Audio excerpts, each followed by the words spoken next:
শূন্যপদ ৩৬,০০০ শূন্যপদে নিয়োগ করা হচ্ছে। এখানে তোমাদের সুপারভাইজার, ওয়ার্কার এবং হেল্পার পদে 23টি জেলা থেকেই কিন্তু তোমরা আবেদন করতে পারবে। অষ্টম শ্রেণী, মাধ্যমিক, উচ্চ মাধ্যমিক, স্নাতক যে কোনো একটি যোগ্যতা থাকলেই কিন্তু আবেদন করা যাবে। সম্পূর্ণ বিস্তারিত তথ্য এই ভিডিওর মাধ্যমে তোমরা জানতে পারবে। তার জন্য ভিডিওটাকে কমপ্লিট দেখো, তাহলে তোমরা প্রপার ইনফরমেশন পাবে। তো মূল ভিডিওতে যাওয়ার আগে প্লিজ একটাই রিকোয়েস্ট, চ্যানেলটাকে অতি অবশ্যই সাবস্ক্রাইব করে বেল আইকন অল করে নাও এবং ভিডিওটাতে এখনই একটা লাইক করে দাও। তো চলো মূল ভিডিওতে চলে যাচ্ছি। বন্ধুরা, আমি পিডিএফটা ওপেন করে নিয়েছি। তোমাদের জন্য একটা দারুণ সুখবর, সেটি ওয়েস্ট বেঙ্গল অঙ্গনারী রিক্রুটমেন্ট 2024। এখানে তোমাদের যে ভ্যাকেন্সি সেটি কিন্তু ডিস্ট্রিক্ট ওয়াইজ কিন্তু ভ্যাকেন্সি আছে। তো প্রতিটি জেলা থেকেই কিন্তু প্রতিটি জেলার জন্য আলাদা আলাদা কিন্তু ভ্যাকেন্সি আছে। তো এখানে তোমাদের আবেদন কিন্তু সম্পূর্ণ অনলাইন মোডে কিন্তু আবেদন হবে, সম্পূর্ণ অনলাইন মোডে, সম্পূর্ণ অনলাইন, অর্থাৎ কোনো রকম অফলাইন মোডের কিন্তু অপশান থাকছে না। এখানে তোমাদের এলিজিবিলিটি ক্রাইটেরিয়া সপ্তম শ্রেণী পাস থেকে শুরু করে আপ টু 12 পাস পর্যন্ত যোগ্যতা যদি তোমার থাকে তাহলে কিন্তু তুমি আবেদন করতে পারবে। প্রতিটি তথ্য খুবই গুরুত্বপূর্ণ, মনোযোগ দিয়ে ভিডিওটাকে দেখো, তাহলে তোমরা কমপ্লিট ইনফরমেশন পাবে। এখানে তোমাদের ওয়েস্ট বেঙ্গল অঙ্গনারী রিক্রুটমেন্ট দেখো, এখানে ICDS of West Bengal announce the anganwadi recruitment 2024 for various post, অর্থাৎ বিভিন্ন পোস্ট থাকছে। এখানে প্রথম যে পোস্টটি সেটি হচ্ছে অঙ্গনারী টিচার, তারপরে হচ্ছে অঙ্গনারী হেল্পার, তারপরে সুপারভাইজার, অ্যাসিস্ট্যান্ট, ওয়ার্কার। তো এই এতগুলি পোস্টে কিন্তু তোমাদের নিয়োগ করা হচ্ছে। এখানে তোমাদের টোটাল যে শূন্যপদ সেটি ৩৬,০০০ শূন্যপদে তোমাদের নিয়োগ করা হচ্ছে। এখানে interested candidate can apply this job opening through the online or offline mode. তো এখানে সম্পূর্ণ কিন্তু অনলাইন মোডে কিন্তু তোমাদের আবেদন করতে হবে। এখানে যাবতীয় তথ্য এই ভিডিওর মাধ্যমে তোমরা পাবে। এখানে এলিজিবিলিটি ক্রাইটেরিয়া এবং সিলেকশন প্রসেস প্রতিটি তথ্যই কিন্তু খুবই গুরুত্বপূর্ণ। এখানে দেখো তোমাদের অঙ্গনারী রিক্রুটমেন্ট একটি ওভারভিউ দেওয়া হয়েছে। এই ওভারভিউতে কি বলা হচ্ছে সেটি জেনে নেব। দেখো, বোর্ড নেম যেটি integrated child development service ICDS West Bengal. এখানে তোমাদের যে রিক্রুটমেন্ট, এই রিক্রুটমেন্টটা সম্পূর্ণ কিন্তু করবে পিএসসি কিন্তু সম্পূর্ণ এই রিক্রুটমেন্ট প্রসেসটাকে কমপ্লিট করবে। এখানে তোমাদের পোস্ট অঙ্গনারী সুপারভাইজার, হেল্পার, টিচার, ওয়ার্কার প্রভৃতি কিন্তু ভ্যাকেন্সি থাকছে। এখানে তোমাদের জব লোকেশন জেলা ওয়াইজ অর্থাৎ ডিস্ট্রিক্ট ওয়াইজ কিন্তু তোমাদের জব লোকেশন থাকবে। তো ডিস্ট্রিক্ট ওয়াইজ কিন্তু তোমাদের জব লোকেশন, ঠিক আছে। তো পরবর্তী জানি,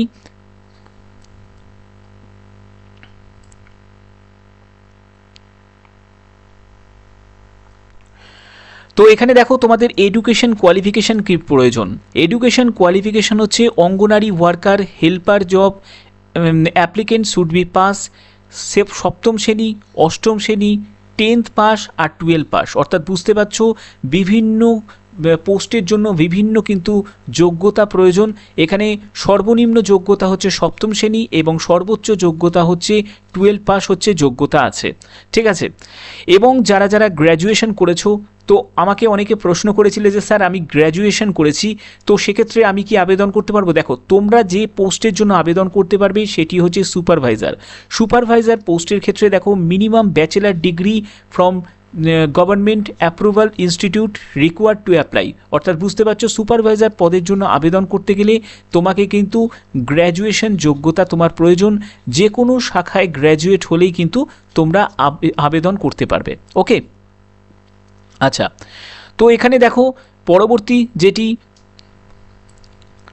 তো তাহলে যারা যারা হেল্পার পদের জন্য যারা আবেদন করবে তাদের জন্য যোগ্যতা যেটি প্রয়োজন সেটি হচ্ছে সপ্তম অষ্টম শ্রেণী যোগ্যতা প্রয়োজন। সপ্তম থেকে অষ্টম শ্রেণী যোগ্যতা হচ্ছে হেল্পার পদের জন্য প্রয়োজন। ওয়ার্কার পদের জন্য এখানে মাধ্যমিক উচ্চ মাধ্যমিক পাস যোগ্যতা প্রয়োজন, ঠিক আছে। তো এখানে পরবর্তী যেটি গুরুত্বপূর্ণ সেগুলো হচ্ছে তোমাদের এজ লিমিট। দেখো, এজ লিমিট কিন্তু কমিয়ে দেওয়া হয়েছে। তোমরা জানো আগে যে এজ লিমিটটা ছিল 18 থেকে 40 বছর ছিল, তবে সেই এজ লিমিট কিন্তু কমিয়ে দিয়ে এখন এজ লিমিট যেটি করা হয়েছে সেটি 18 থেকে 35 বছর এজ লিমিট করা হয়েছে। তো এখানে যারা যারা এসসি এসটি কমিউনিটি থেকে যারা আছো তারা বয়সে 5 বছর রিল্যাক্সেশন পেয়ে যাবে এবং ওবিসি কমিউনিটি থেকে যারা আছো তারা বয়সে 3 বছর রিল্যাক্সেশন পেয়ে যাবে। এখানে যারা ফিজিক্যাল হ্যান্ডিক্যাপড অর্থাৎ পিডাব্লিউবিডি ভাই বন্ধুদের উদ্দেশ্যে আমি বলছি, তারাও কিন্তু আবেদন করতে পারবে। প্রতিটি পোস্টের জন্যই কিন্তু তারা যোগ্য। এখানে অবশ্যই কিন্তু তোমাদের এজ ক্যালকুলেট করতে হবে 1/1/2024 হিসাবে। এখানে তোমরা বেতন কত টাকা পাবে দেখো। স্যালারি লেভেল যেটি থাকছে সেটি হচ্ছে ফিমেল সুপারভাইজার পদের জন্য তোমাদের বেতন 7,100 টাকা থেকে 37,600 টাকা। এখানে 3600 টাকা গ্রেড পে থাকছে প্রতি মাসে। তারপরে যারা অঙ্গনারী ওয়ার্কার পদের জন্য যারা আবেদন করবে সেখানে 3,000 টাকা থেকে 4,500 টাকা প্রতি মাসে। তারপরে মিনি অঙ্গনারী ওয়ার্কার জন্য যারা আবেদন করবে তাদের 2,250 টাকা থেকে 3,500 টাকা প্রতি মাসে, এবং অঙ্গনারী হেল্পার পদের জন্য যারা আবেদন করবে তাদের 1,500 টাকা থেকে 2,250 টাকা প্রতি মাসে কিন্তু বেতন থাকবে। ঠিক আছে, তো এখানে তোমাদের বিস্তারিত তথ্য কিন্তু এখানে দেয়া আছে। তোমাদের আবেদন যখন থেকে শুরু হবে, এই আবেদনটা যেটি এক্সপেক্ট করা হচ্ছে সেটি জুন মাসে কিন্তু তোমাদের এক্সপেক্ট করা হচ্ছে যে জুন মাস নাগাদ কিন্তু এই অঙ্গনারীর ভ্যাকেন্সি কিন্তু বিজ্ঞপ্তি প্রকাশিত হবে। তোমাদের আবেদন কিন্তু সম্পূর্ণ অনলাইন মোডে করতে হবে এবং এটি কিন্তু পিএসসির মাধ্যমে কিন্তু এই রিক্রুটমেন্ট প্রসেসটা সম্পূর্ণ কমপ্লিট করা হবে। এখানে তোমাদের যে আবেদন করতে গেলে যে অ্যাপ্লাই অনলাইন যে অপশানটি তোমরা পাবে সেখান থেকে গিয়ে তোমাদের সম্পূর্ণ কিন্তু আবেদন করতে হবে। তার আগে তোমাদের আপলোড ইওর ফটোগ্রাফ এবং সিগনেচার, তোমাদের নির্দিষ্ট যে মাপের সেটি ফটোগ্রাফ এবং সিগনেচারও কিন্তু আপলোড করতে হবে, এবং তোমাদের এডুকেশন কোয়ালিফিকেশান যাবতীয় তথ্য কিন্তু ইনপুট করতে হবে। তো এখানে তোমাদের submit application form, take the print out application form future reference, অর্থাৎ ভবিষ্যতে কিন্তু এই আবেদন করার পরে যে অ্যাপ্লিকেশন ফর্মটাকে তোমাদের প্রিন্ট করে রেখে দিতে হবে। ভবিষ্যতে যখন তোমাদের ডিভি হবে মানে ডকুমেন্ট ভেরিফিকেশান হবে তখন কিন্তু এটি প্রয়োজন হবে। এখানে তোমাদের সিলেকশন প্রসিডিওরের ক্ষেত্রে বলে দিই, সিলেকশন প্রসিডিওর যেটি থাকবে সেটি হচ্ছে প্রথমে যেটি হবে তোমাদের রিটেন হবে। ঠিক আছে, রিটেন সিলেবাস রিলেটেড যদি তোমরা কোনো ইনফরমেশান চাও তো আমাকে কমেন্ট করবে এবং তোমাদের ডিস্ট্রিক্টের নাম অবশ্যই তোমরা বলবে।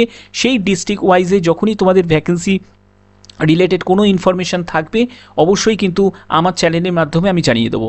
এখানে প্রথমে তোমাদের রিটেন এক্সাম হবে। রিটেন এক্সাম হওয়ার পরে তারপরে তোমাদের যেটি হবে সেটি হচ্ছে ইন্টারভিউ হবে। ঠিক আছে, ইন্টারভিউ হবে এবং তোমাদের ডিভি হবে। ঠিক আছে, তারপরে বাদবাকি যেসব প্রসেসগুলো সেগুলো কমপ্লিট হওয়ার পরে কিন্তু ফাইনাল তোমাদের সিলেকশন হবে। এখানে তোমাদের ভ্যাকেন্সি সম্পূর্ণ কিন্তু ডিস্ট্রিক্ট ওয়াইজ দেখতে পাচ্ছ। এখানে যতগুলো জেলা আছে প্রতিটি জেলায় কিন্তু এরকম রিক্রুটমেন্ট কিন্তু হবে, স্টেপ বাই স্টেপে রিক্রুটমেন্ট হবে। ঠিক আছে, প্রতিটি জেলায় কিন্তু রিক্রুটমেন্ট কিন্তু হবে অঙ্গনারীর তরফ থেকে। তো আশা করি তোমাদের ভিডিওটার মাধ্যমে আমি কমপ্লিট ইনফরমেশন দিয়েছি। তো যদি ভিডিওটা ভালো লাগে অতি অবশ্যই ভিডিওটাতে লাইক করবে, চ্যানেলটাকে সাবস্ক্রাইব করে বেল আইকন অল করে রাখবে। তো আজকের মতো এটুকুই, টাটা।